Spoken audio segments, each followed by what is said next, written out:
5 parents sit down after their children have gone to bed and make what looks like the same decision. The first opens an investment account and doesn't put the child's name on it anywhere. The second signs paperwork that hands ownership straight to the child, then keeps managing it like nothing changed. The third fills out a form built around one word: education. The fourth waits for an actual paycheck before doing anything at all. The fifth sits across from someone drafting a document that neither parent nor child will fully control. If their children ask what they're doing, they'll hear the same 4 words: "This is for you." Those 4 words are doing more legal work than most parents realize. These are 5 ways parents invest for their kids' first million, and the difference that matters most has nothing to do with how big the number eventually gets. It starts with who owns the money, who's allowed to touch it, and when that changes. The fourth is the one many parents overlook, because it cannot begin until the child earns real income. And the fifth can keep shaping access long after childhood ends. So stay for both. The first way is a parent-owned investment account earmarked for the child. It may be the simplest of the 5 to open and the easiest to misunderstand. The parent uses an ordinary brokerage account in their own name, then quietly decides what it is for. College maybe, a down payment, a cushion for whichever child needs one first, once every sibling has learned to make a surprisingly polished case. Legally, that mental label means nothing. The account belongs to the parent. Nobody hands it to a child at 18 or 21 just because the parent has been calling it the kid's fund at dinner for a decade. If a gift eventually happens, the parent decides when, how much, and under what conditions. Families choose this route because it protects flexibility. Life rarely follows the plan sketched out when a child was 5. An apprenticeship instead of university, a business, a need nobody predicted. Keeping the money in the parent's name keeps those doors open. The trade-off sits underneath that flexibility. For the kids is a feeling, not a legal category. A parent can hold money with a child in mind for 2 decades without that child owning a single dollar. Circumstances and priorities change. That is simply what happens when ownership stays with the parent. Any growth toward that first million comes from what the account holds and how long it remains invested, not its label. A brokerage statement has no idea whose name a parent whispers when they check the balance. The second way is a custodial investment account. The parent may manage it, but the money is no longer the parent's. A custodial brokerage account, usually established under UGMA or UTMA rules depending on the state, lets an adult manage the investments and administration, while the assets legally belong to the child from the day they are transferred. Parents choose this route because it removes the uncertainty baked into the first. Nobody has to trust that a promised transfer will actually happen someday. Ownership is settled from day one. The law can recognize an 8-year-old as the owner, even while that 8-year-old still considers a backpack pocket a secure filing system. What isn't settled is what happens after childhood ends. At the age set by that state's law, often somewhere between 18 and 25, control passes directly to whoever that toddler grew into, not a version the parent approved of. Whoever actually shows up. That adult might put the money toward a degree, a house, a business, a trip, or something the parent would have argued against at dinner. The parent doesn't get a vote by then. They traded it away on purpose, for the certainty of a completed gift. Most parents assume the interesting question is how fast the account grows. The harder question is whether they are ready to complete a gift before knowing the adult who will receive it. Handing a child legal ownership at 8 means trusting someone who does not exist yet. That is the trade. The first structure preserves the parent's choice. The second completes the gift. If this comparison is helping you see investing for kids more clearly, like the video and subscribe to Raise to Spend. The third way keeps control with the adult, but ties the money to a future purpose the child has not chosen yet. For many parents, that means an education-focused investment account built around one word: college. In the US, that usually means a 529 plan, an education savings account that can hold investments and offer favorable tax treatment, when the money is used for qualified education or training. Other countries use different versions of the same basic structure. An adult opens the account and names a beneficiary, while generally retaining control. That word, beneficiary, matters. Naming a child as beneficiary of a 529 doesn't hand them ownership the way a custodial account does. The account owner, usually the parent, retains control over the investments, any beneficiary change, and when the money is used. Families lean on this structure because it attaches long-term investing to the single largest predictable expense in a child's early adulthood. What gets forgotten is the condition riding along with the advantage. It assumes this particular child, or some eligible relative, will eventually need money for education or training. But children have an inconvenient habit of developing plans nobody entered into the original spreadsheet. A kid lands a scholarship, chooses a trade over a 4-year degree, and decides college isn't the plan at all. Still, a changed plan does not automatically trap the money. Depending on the circumstances, families may be able to change the beneficiary, use the account for another eligible education path, leave it available for later, or move a limited amount into the beneficiary's Roth IRA when current requirements are met.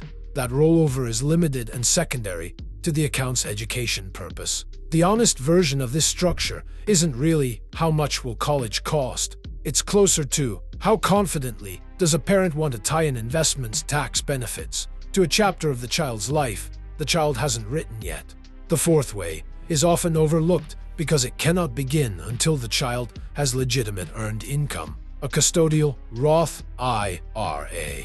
Unlike the first three, it begins with money the child earned rather than money the parents simply chose to set aside. A teenager brings home a real paycheck from a summer job or a part-time gig and sees new shoes, a phone upgrade, dinner with friends who don't have jobs yet.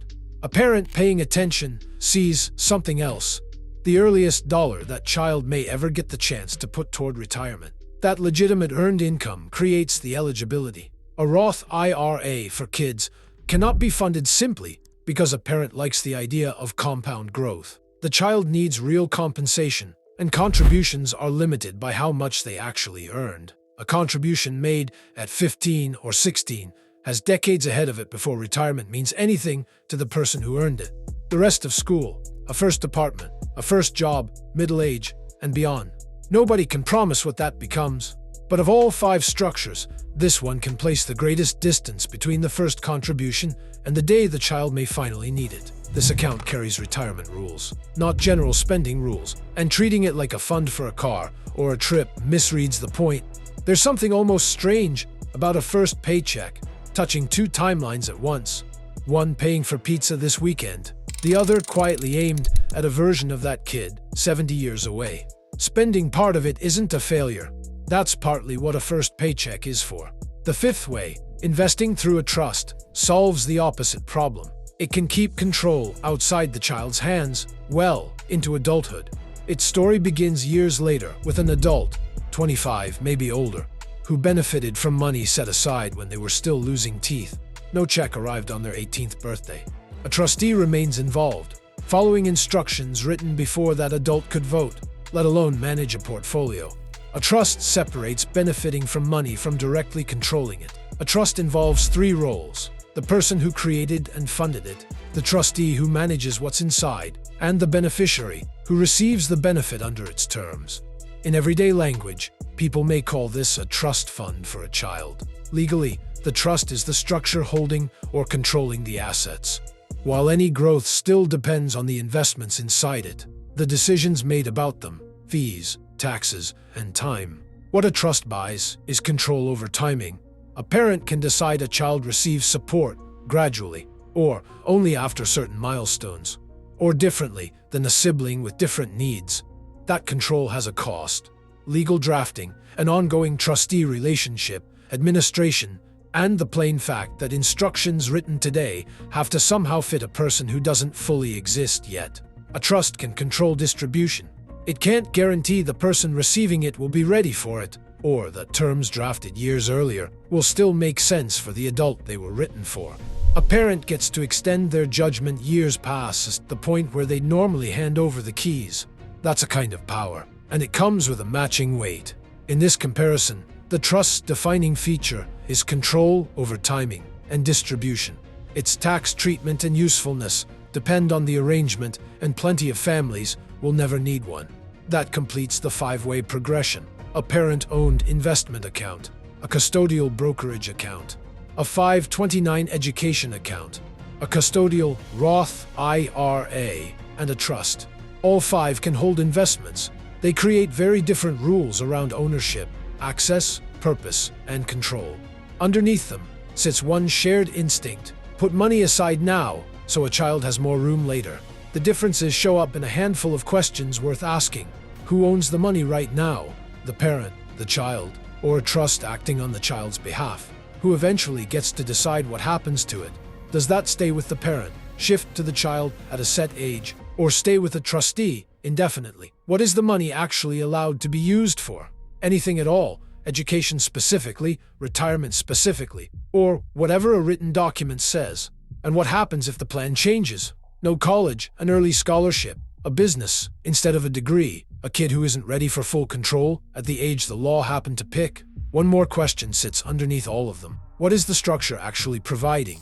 Parental flexibility, child ownership, education tax treatment, a long retirement horizon, or controlled distribution? Once that is answered, a separate decision remains. What is actually invested inside it? That is why asking for the best investment account for a child begins one step too late. The first decision is about ownership, purpose, and control, before years of contributions make that choice difficult to undo. Years pass. The five kids from the beginning are grown now. The first still waits on a parent who owns the account and decides, on their own schedule, whether the moment has come to hand anything over. The second has had full control of an account that was legally theirs since childhood, for better or worse. The third is either paying tuition with money set aside years earlier, or the family is working through what's left because the plan changed. The fourth has a retirement account that started with a paycheck earned in high school. The fifth still benefits from assets a trustee manages, under terms written before they were old enough to have an opinion about them. Five families. Same four words at the start. This is for you. None of them meant quite the same thing. Picture a parent at the kitchen table after the kids are asleep, a few browser tabs still open, each one seeming to promise the same thing: put money away now, so there's more of it later. Underneath that promise sit five quieter questions nobody put on the form. Who owns it? Who decides? What it's for? What happens if that changes? And when, exactly? This stops being the parent's decision and starts being the child's. The first million, if it ever shows up, will be built out of markets, time, contributions, and choices nobody can fully predict tonight. But long before any of that, the parent has already decided something smaller and just as permanent: what the money is allowed to mean by the time the child finally reaches it. If this helped you understand how parents invest for their kids beyond the account labels, subscribe to Raise to Spend. We break down the quiet financial decisions parents make long before children understand what those decisions will mean.